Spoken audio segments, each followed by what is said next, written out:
Capture your speech on video. All right, good morning, Gate City Rotary. Good morning. Everybody eating a good breakfast? Anybody got fruit? Slice it yourself. I'm gonna say something else. Is anybody else getting those annoying emails from Dan with the beautiful scenery from Greece? I mean, he's texting me annoying pictures. He's emailing them. It's just not right. Is Ralph in here today? I'll see him. Just so, yeah, Ralph needs to know that his presidency is going to start next April after how I've been treated by Dan. So. But no, we're glad Dan's on vacation and kind of easing out of his year. But Alex, I believe you've got invocation, right?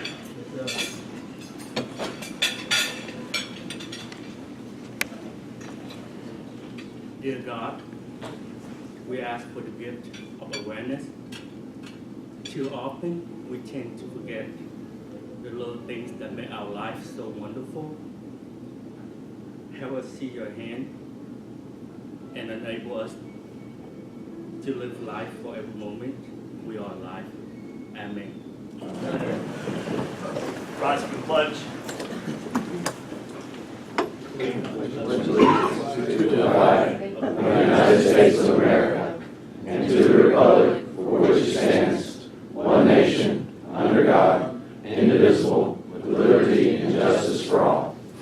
Of the things we think, say, and do, is the truth, is fair to all concerned, will build goodwill and better friendships, will be beneficial to all concerned.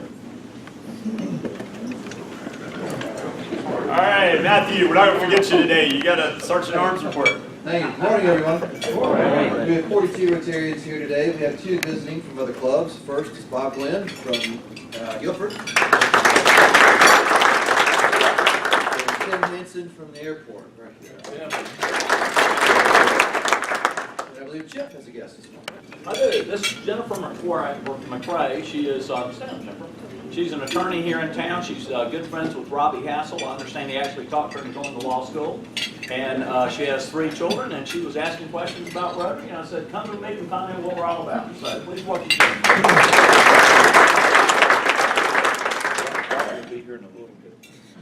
All right, no other guests. We'll move on to, birthdays and anniversaries. Dale, did anybody get any older? No, but we have some anniversaries. Okay. These are member anniversaries. Dale Farlow, Dorothy Downey are both going to be celebrating 17 years.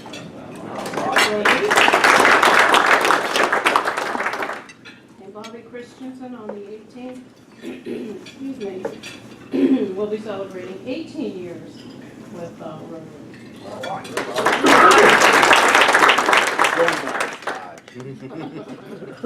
And Charles on the 18th as well. Charles and Leslie Alexander will be celebrating their 22nd wedding anniversary.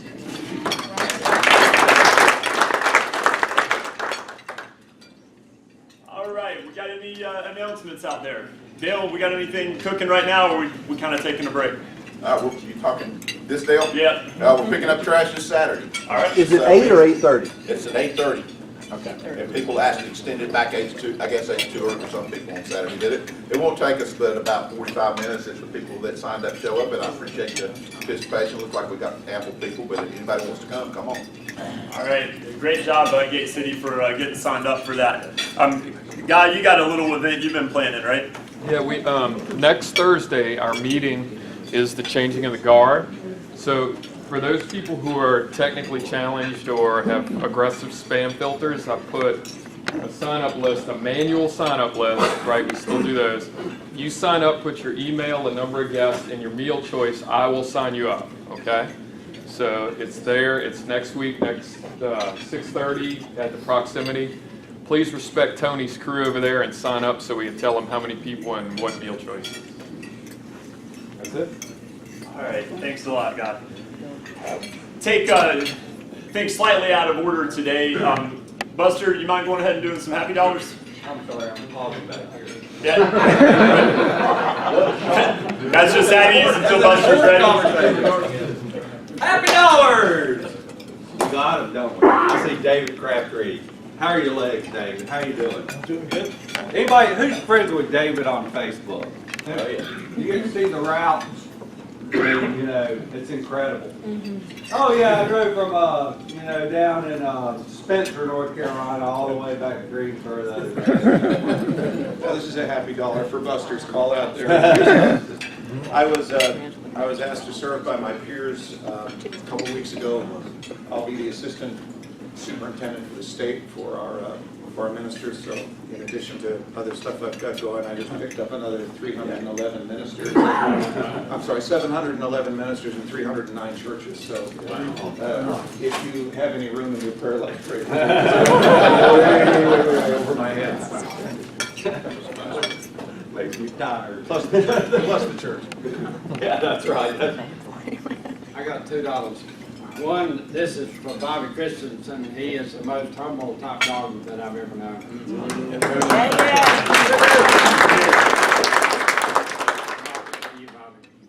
Thank you. Also, I'm sorry I will not be able to be here next week for the changing of the guard. I'm one of the charter members. I'm on the National Board of Directors of the Society of American Field Furniture Makers, and I've got to be in Langston, Pennsylvania for meeting starting next Thursday. So I will be here in spirit, but because I've chosen this for 25 years and I've enjoyed the club very much. I can't be better. We'll miss you.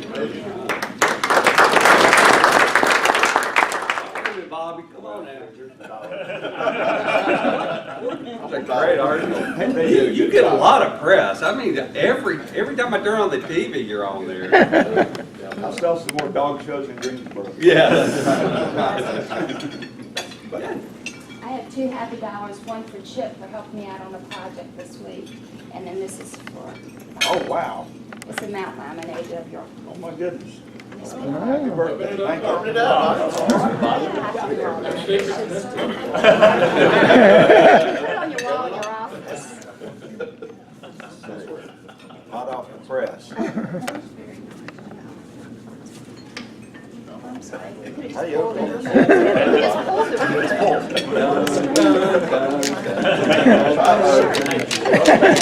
You can tell this is scripted.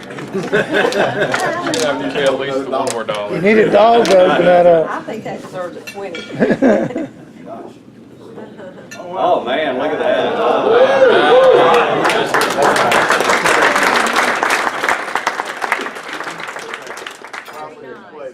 Wow, a little incentive to get it down from the press. Damn! He's getting close. Sure. Rosa and Victoria, of course. Okay. The girls are finally out of school. Yeah, I'll put that Just in, wanted to because share. the We employees started will love swimming that. because that was a little hard with Hal in our hearts and his spirit with swimming. But at our meet the other day, I thought it was just kind of neat. Rosa was swimming. Breaststroke.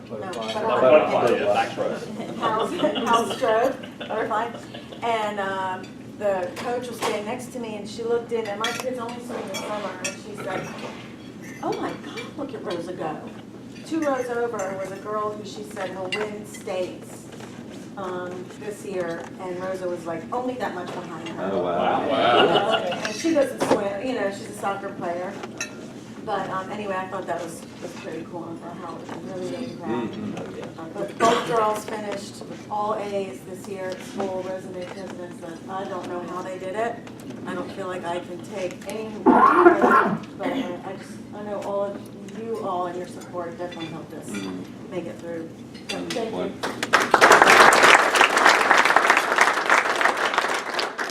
Thank you. The blood drive was a big success. David, Dale, Tom, thank you for donating the red stuff. And next year we're going to do it again, so please come on out for that. Good deal. This is from Robbie and his great choir group. He put on a wonderful performance last week. Yeah. After we got through the Greensboro's finest security, it was awesome. Good task. Thank you, Lisa, and thank you, Lisa and Buster, and the folks who did come out. It was a great, talented bunch of folks to be a part of with Greensboro Light Opera and Song, and they're also doing a performance at Rotary this weekend, so you get to see the real singers be the stars. But it was a great thing to be a part of. The other thing that was, I won't say life-changing, but certainly an adjustment in the household this week is, as of Monday, we now have 2 new kittens. Oh. Backwards. You're going backwards. Bad plan. Bad plan. You realize they go to the bathroom in the house.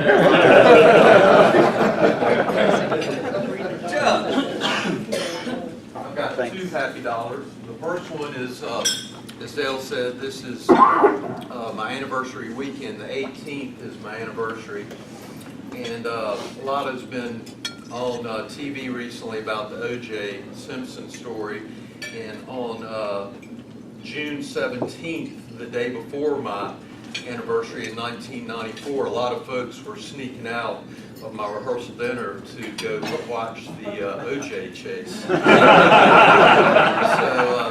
the second happy dollar is we're going to hop in the car this Saturday, Griswold style, and head to Hyannis Port, Massachusetts. The time has finally come to drop my son off at the port there in Hyannis Port. He's going to head over to Camp Sanctity Head at Sanctity Head Golf Club for 9 weeks.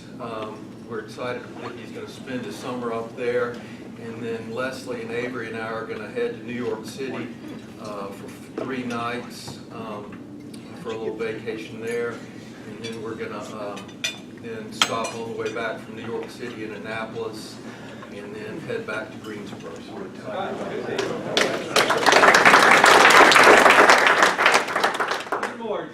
It's great to have one of our great young lawyers here, Jen McCrae.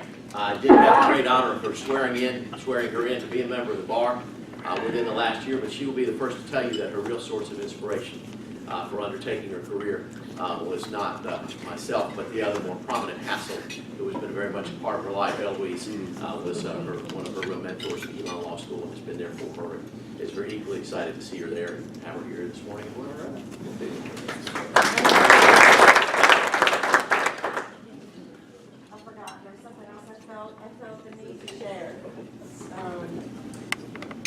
For those of you that don't know where this is coming from, someone next to you will fill you in.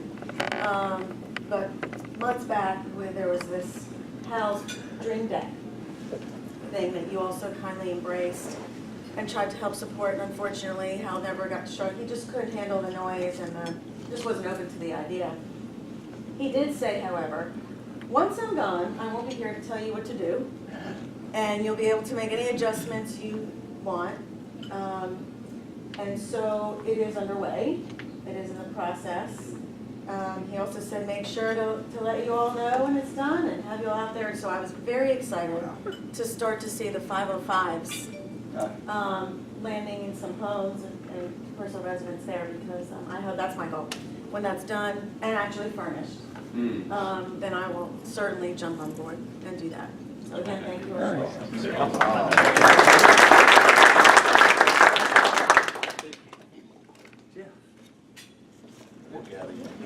I know. 10,000 steps. Everybody, circling back to the swimming, my daughter swims for Friendly. We beat Hamilton Lakes Tuesday night, and we're swimming against Green Valley tonight. So. Yeah, you'll remember our name after. All right. That's good.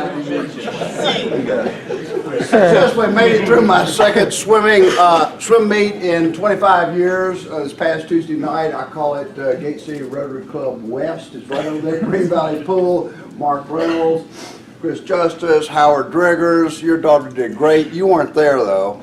You know.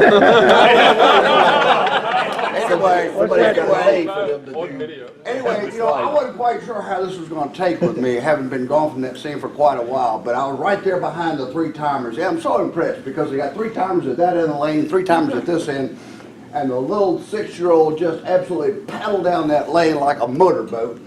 And everybody walked away after she won her heat, and I leaned into the timer and said, "What was that time?" And I knew I was hooked at that moment.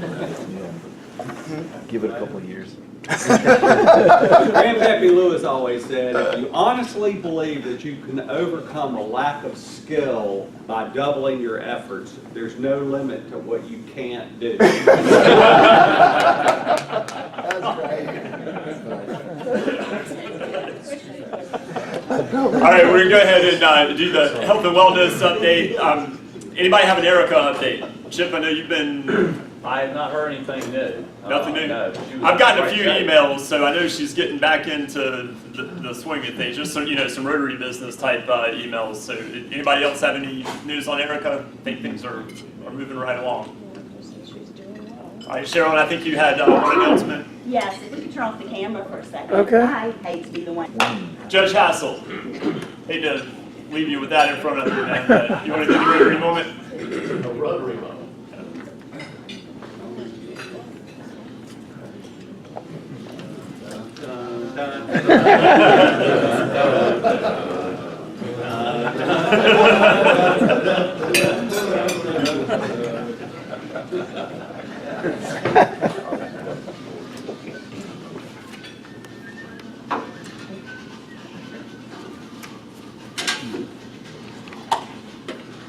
Good morning. Good morning. I'm back once again to celebrate great moments for Gate City. Gate City Rotary Club was chartered in May of 1991, and in June that year, we celebrated our charter night with a banquet, which we will be commemorating next Thursday night. Guy Rabando and the team have been working very hard to put together an unforgettable evening with our Changing of the Guard dinner, which will feature as its theme our 25th anniversary. We have, these last few weeks, been featuring our theme from our own club history, featuring and highlighting the 4 avenues of service and how we as a club and our members have lived the Rotary Creed each day. We began, of course, with our notion of club service and the contributions that each of us have made over the years, followed by contributions to the community. Last week featured a spotlight on vocational service. We will conclude our trip down memory lane and our focus with the most far-reaching of the 4 avenues, that of international service. Rotary was founded in 1905 with the goal of bringing together different vocations for the common good to expand the reach not just to communities but Rotary around the world. In fact, Rotary around the world was the theme chosen by our international president during just the 2nd year of our existence. And I read from the newsletter, the Gate City Rotarian highlighted goal and theme of international service from that time. And it says, among other things, that international service begins with Rotarians adopting a worldview grounded in the realization that human beings truly are dependent on each other's survival, that each man's community is part of a world neighborhood, and that, as the late U.S. philosopher and scientist Buckminster Fuller put it, we are going to have to find ways of organizing ourselves cooperatively, sanely, scientifically with the rest of humanity. It has to be everybody or nobody. We have carried those notions and goals on through from our outset. Beginning early in our leadership tenure, we had club members who took up the mantle to focus our interest on the likes of what we were about as a club in the form of international service. One of our early members, Deborah Hauser, helped us to do that. She found opportunities for us to participate in sponsoring global projects, and in later years we included a number of opportunities for international service and sponsorship thereof through the activities such as group study exchanges, where we not only hosted a group here, but our own one-time president, Tim Albertson, helped to lead a delegation to India. We also sponsored youth exchanges, both short-term, where children such as our own Bailey Hassel got to go to Spain, versus entire hosting of students here, as we've just talked about last week. through the works of Tony Huelmeyer and great Rotarians here, we have opportunities to host foreign students right here in Greensboro through the efforts of our club. There are so many other things that have been undertaken over the years. For example, one of the goals indicated in 1997 and 98, in addition to the group study exchange team, were to add new benefactors. We undertook at some point to become a 100% Paul Harris club in conjunction with some other goals. We were not originally chartered as a Paul Harris 100% club. The funds, of course, go to Rotary International for grants overseas for the work that's done with polio eradication and the fine things that RI does. We are all a part of that each week. Additionally, we have found grants to sustain and create and help a country, community, and say the country and Republic of Moldova to have some wells for water, life-changing. As we said, we've not only had group study exchanges and ambassadorial scholarships, but we've had much larger, more sustainable projects that we have taken ownership in, most notably in recent years through the leadership of our former member Jack Reynolds in Project Espoir in Haiti.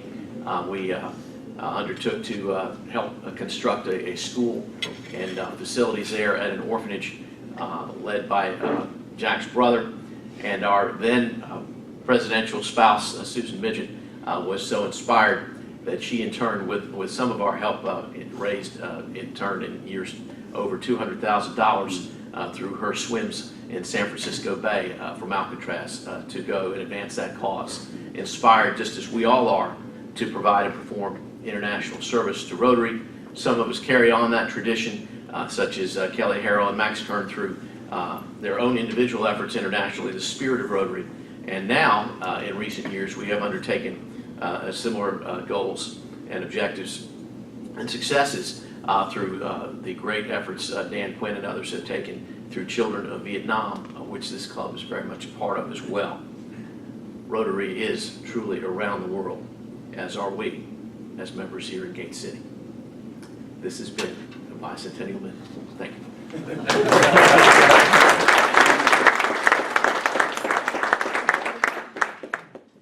All right, thanks, Robbie. Jeff, you want to introduce our speaker? Yes, come on up, Marty.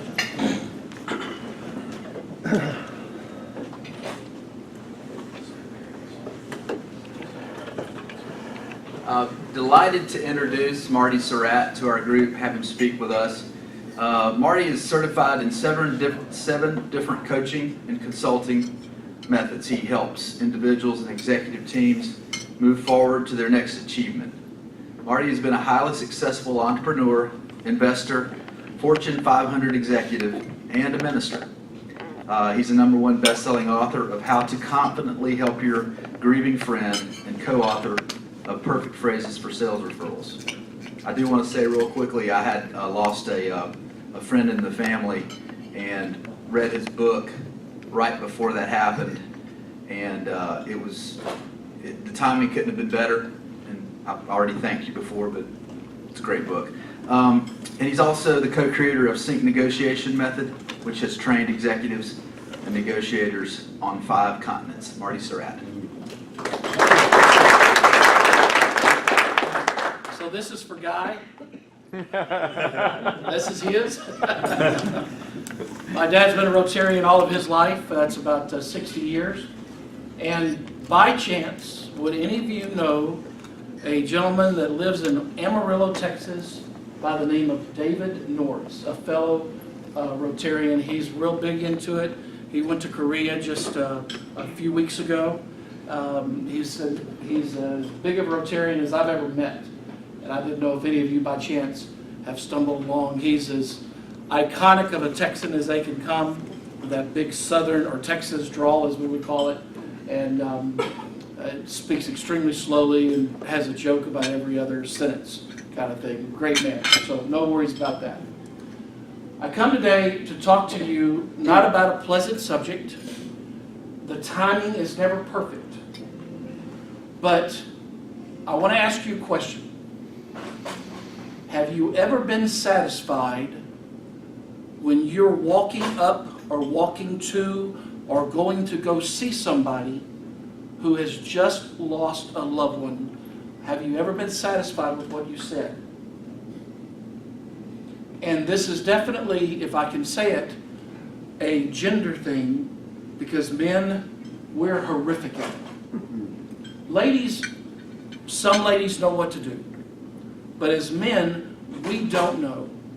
And we so desperately want to help our grieving friend.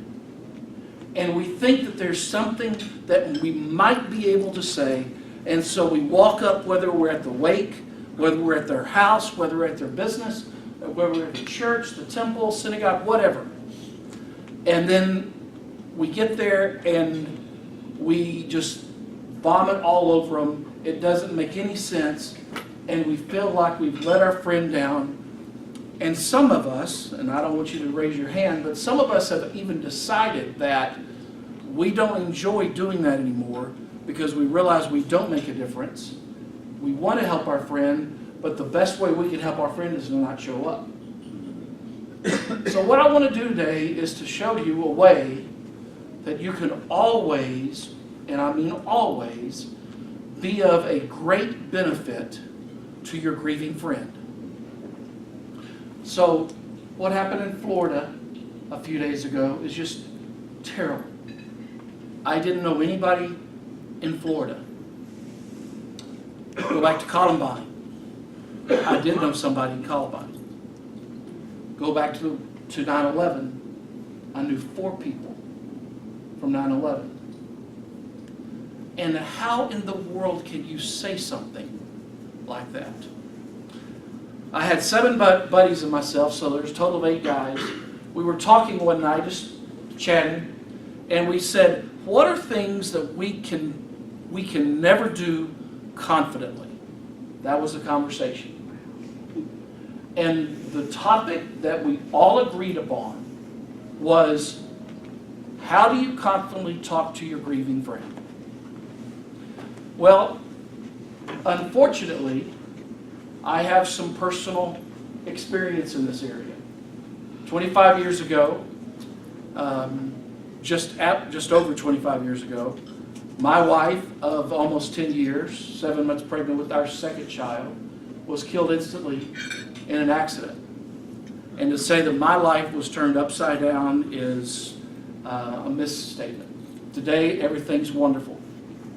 And for those of you that have ever lost someone, we have something in common that is just not pleasant.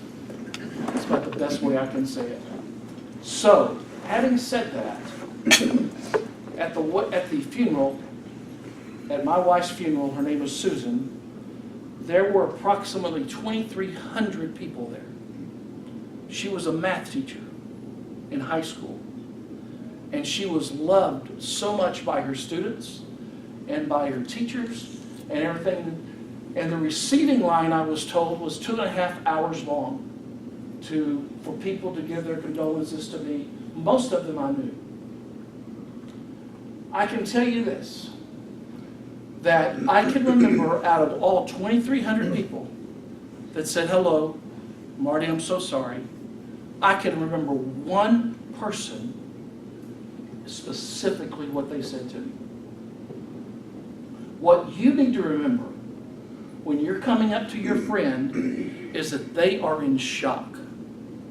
Now, they might be all smiles, tears with smiles, and they may carry on a wonderful conversation and even ask about your kids. And you think how remarkable it is that they can do that. But that doesn't mean they're processing. And I can promise you they're not.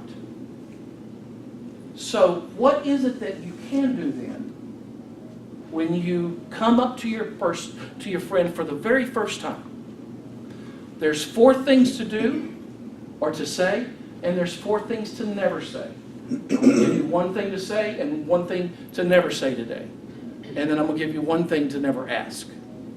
Okay, and I think I have time to do that. I've got my clock on, so it'll beat me. And that'll give you 5 minutes to ask questions. And if you want to ask questions while I'm speaking, please just raise your hand and I'm happy to do it. So what do you ask, what do you say to somebody that's just lost their grieving friend? Here's what you say. Ross, do you mind if I role play with you?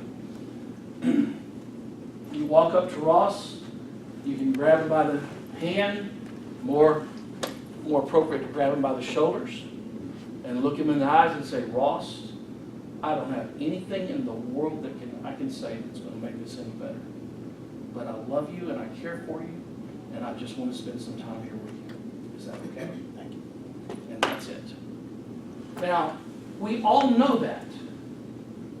We all know that. But we want to be better than that because they're a good friend of ours.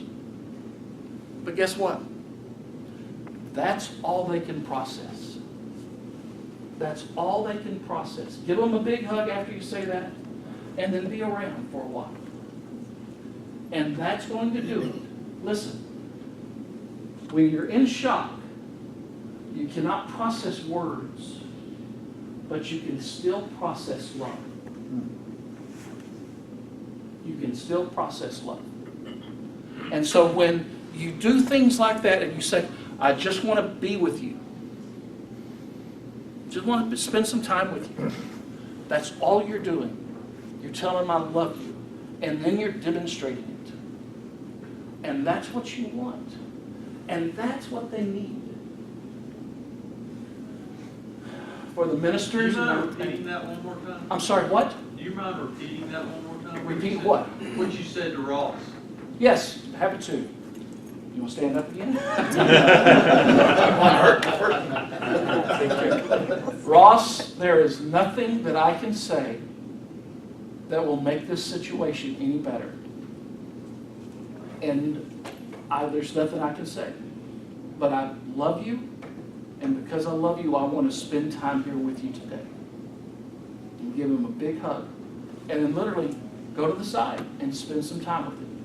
And that's it. And remember, he cannot really even process what you just said other than you're here for him. That's it. That's all he can process. And he can process love. Brotherly love, sisterly love, godly love, whatever love you want to call it. And that's it. Does that help? Yeah. Okay, good. Thank you, Ross. Okay. So that's what you say. All right, so men, if you will allow me to talk to you specifically for 3 minutes. So men don't like to talk about their emotions a lot, especially in grieving. There's 2 types of grievers. Those that want to cry with people and those that want to cry alone. And you've got to determine which way your friend is. But 3 to 4 weeks after the death, call your friend and say, we're going to go to a coffee shop, or we're going to go do this, we're going to go take a walk. Don't say, can I take you to go do this? Be deliberate and say, we're going to do X. And then go get him and take him. And then here's what you do.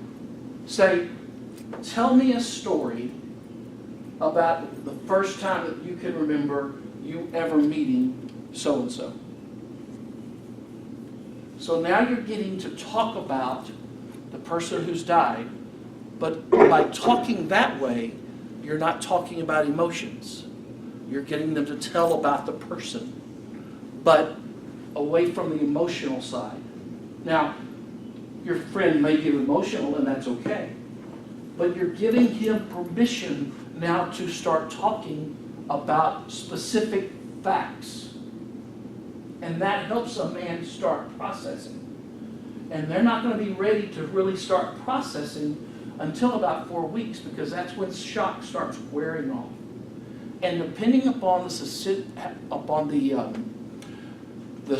strong the shock is, in other words, if the death was sudden like my wife's was, versus a long illness where you've had time to say your goodbyes, or someone has lived to 95 years old and they lived a good long life. All of those shocks are different, but if it's sudden like this, you've got to give them about 4 weeks before they can process anything. But men, start asking them about facts. You can say, tell me about your first date. But ask them facts about it, and they'll start talking. And if they start crying, that's okay, because that's all process. But you'll be a great friend to your friend by asking those things. Women don't have as much problem when you say, tell me how you're feeling today. That's not as a hard issue for a woman. A man doesn't know what that means normally. And so we have to kind of be prodded along a little bit. And so by asking factual questions helps us process. Does that make sense? Okay? So one other thing that I wanted to cover, let's see how much time we're doing. Oh, shoot. You got plenty of time. Yeah, we're doing good. I'm glad. So here's what you don't ever ask. Ross, how you doing? Great.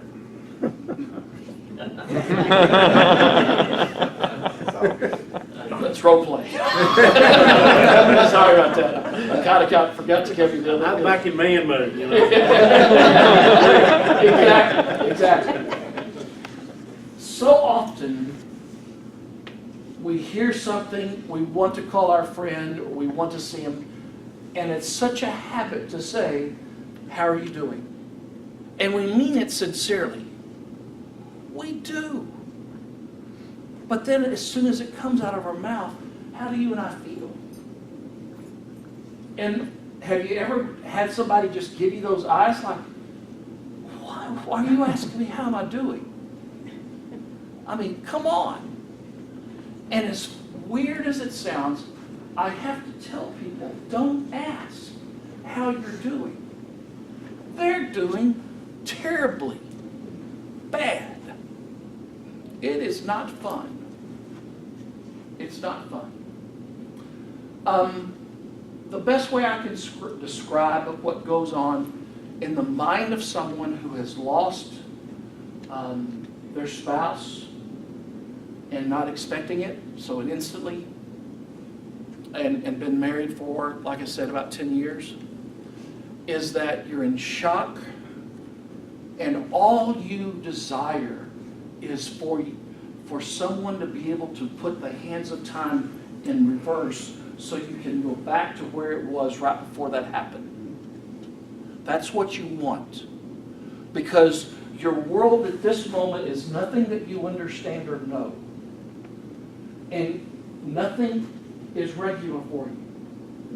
I had a son who was 3.5 years old at the time. I thought it was extremely mean of God to take he didn't do it, but for my wife's life to be gone versus mine. In my opinion, my son needed his mother more than he needed me. Well, that's my opinion. You wake up in the morning thinking, I can't go through this. I can't do this today. Nor do you want to do it today. Because you don't have energy. I mean, it's not easy being mom and dad. I was not good at that. I mean, I was a great dad, but I was a terrible mom. But children are resilient. I'll tell you a very quick story. My son would come several months later, he would come running into the house all hurt. He bumped his knee or something, scratched it up. And, what he needs was a little sympathy, a little hug, and I would get the back team or whatever, or whatever, and put it on his knee and go out and play, go on, you're fine. Suck it up, there you go. I didn't say it exactly that way to the 4-year-old, that's exactly what I meant, yes. I'm trying to teach him to be a man. And then we would go to church the next Sunday, and this would be like during the summer, and I would see my son telling all the ladies about his boo-boo on his knee, and then I was seeing all this love that he was getting from all of these ladies. He knew what he was doing. And I realized he wasn't suffering as much as I was, Smart kid. Very, very smart kid. All right, so that's 15 minutes, which means, well, it still says we have about 9 to go. Yeah, you're okay. Yeah. Okay, so let me tell you 2 things that you can specifically do for your grieving friend. Now, this isn't what you say to them. This is 2 things you can specifically do for them. So let me give you the background for the first one. I didn't realize this would happen, but I became drug dependent upon mail coming to my house every day. These were cards and letters from people I didn't even know. But they were saying, Marty, I'm so sorry to hear about your loss. We're praying for you at such and such, or, you know, just wanted to say hello to you and, you know, whatever. But I realized that there was somebody else at a moment in time saying a prayer, doing something for me. And those became my lifelines. And for a while, I was receiving somewhere between 20 to 30 pieces of mail a day. And I still have every single one after 25 years. Those letters mean that much to me. I will never throw them away. Never. But a cruel thing happened. It was almost 2 months to the day. All of the mail dried up. And it wasn't that people started forgetting about me. It's that people had to start getting on with their own lives. And they had done everything they could to try to help me along. But I had come out of shock now. And I was having to start trying to begin living whatever my new life was going to be. And they needed to go on with theirs, and so the cards didn't come. That's like stopping drugs cold, I guess. So what I teach you to do in this book is the day that the funeral is, you go out 60 days, mark your calendar, and you become a member of the 60-day club. And the 60-day club is the day that you send a card to your friend, and I even tell you what to say, or an outline of what you say, saying, I know you're now trying to start your new life. And I know all of us as your friends who've been supporting you are having to get back to our lives as well, but I'm still here for you. And that, I cannot tell you how meaningful that was, the few cards that I got after 60 days. I had few people would even write me on the anniversaries. And you think, well, do they want to think about it? Do they want to be reminded? Trust me. They want to know, listen, they want to know they're not alone. And mother can write you, yes, and that's one thing. But if a friend writes you, that's a whole nother thing. And just a little card. And let me say this, in this world of technology today, a card in the mailbox is so much different than an email. So much. Even if you do the email card, it is so much more meaningful for the card in the mail. It really, really, really is. What questions can I answer for you? Let's say you missed the 1 year anniversary by 2 months. Sure. Still do it. Still do it, absolutely.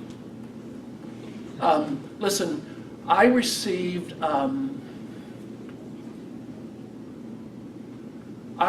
about 6 months ago an email from a dear friend from way, way back and said, Marty, we haven't probably spoken in 15 years and we probably haven't seen each other in 15 years. And I can remember the time that Susan died. And I still think about that from time to time. And every time I think of it, I say a prayer for you, and I just want you to know it. 25 years later, I still am grateful for people like that. Those people in the book, I call them my peace creators. And by peace, I'm talking about where my mind is calm, even if it's just for a split second. And if you are a person of the scriptures, It's the peace that passes all understanding. In mass chaos, somebody can say something to you or give you just a little hug. And with that, you have just a moment of peace. When a million things are firing at you and you're confused and you're in shock, that moment of peace is worth everything. Yes? How did you research for your book? I mean, I know you had personal experience, but, you know, beyond that, did you do were you a grief counselor, or did you? Just curious. I wrote this book first about 10 years ago. I used a lot of friends that were in grief counseling. I had them read the drafts and let me know if there was anything wrong or whatever. But I used my story as a very practical way that you can help your grieving friend. This isn't about the griever. This book is not for the griever. It's for the griever's friend. That's you, to help your friend that's grieving. But then I decided, no, I'm not going to publish it. I'll just use it. And then there's a guy on the back of this book, you see Steve W., who wrote a review of this book 10 years ago. A year and a half ago, last June actually, two Junes ago, I get a call from Steve. Steve and I were great friends. And he said, Marty, what are you doing right now? And I said, well, I'm getting ready to go down to Cancun for one of those destination weddings for my niece. And he goes, when will you be coming back? And I said, well, I think I'm coming back on such and such date. It was about a week later. He says, is there any way before you come home to Greensboro, can you swing by Austin? I said, well, sure, Steve, what's up? I have pancreatic cancer and I have 3 weeks to live, and I want you to come talk to me and make sure that I have everything right. And so I went through this book with his wife, not necessarily him. And then I did a few other things, and I realized that this book was on target. And I left Steve's review in here on purpose. And I don't say anything about Steve in the book, but because of your question, that's what it is. And I do say in the book that I'm not trying to be a therapist. I'm not trying to give you philosophical or theological reasons why things happen. I'll let the preachers and the people like that do this for a living talk to you about that. But this is how you help your grieving friend. Thank you. Good question. You said 2 things you can do. The card was the first one. What was the second? I did. The second one is after 30 days, and I mentioned it, but I didn't say this is what you do. You call your friend and say, we're going to go do X. Okay? We're going to go do X. Don't say, maybe you want to go do coffee or something. You tell them what you're going to do. They can't make decisions. They cannot make decisions. All right, real quick, give me 60 more seconds.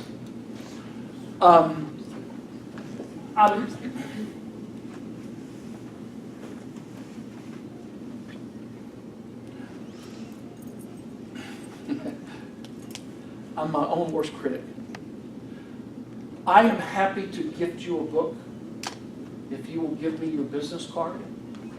If you give me your business card, I will put you on my mailing list that covers a lot of things, including something like this.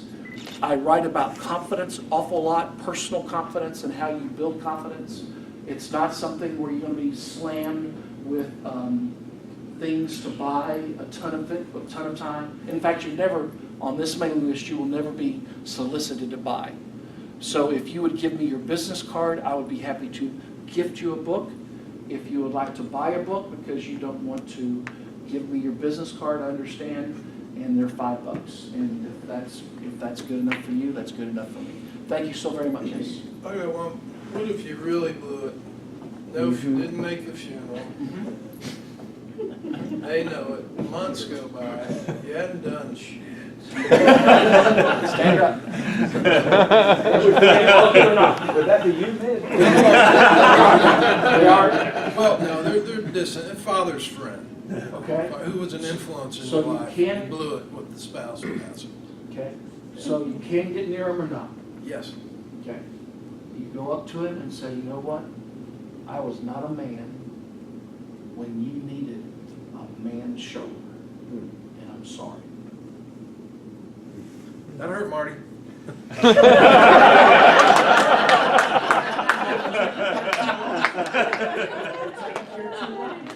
Okay?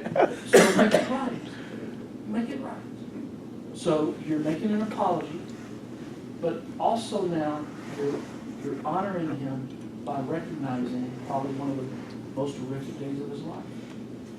And so there's nothing I can say that's going to help you. But I want you to know from now on, you've got another shoulder. All right. Amen. Marty, thank you very much. Appreciate it. It was awesome. Thank you. We got one more duty for you, if you don't mind drawing the raffle winner for us. Oh, sure. See what, you can read the last three. It's good, yeah. We all have that. 7, 8, 9.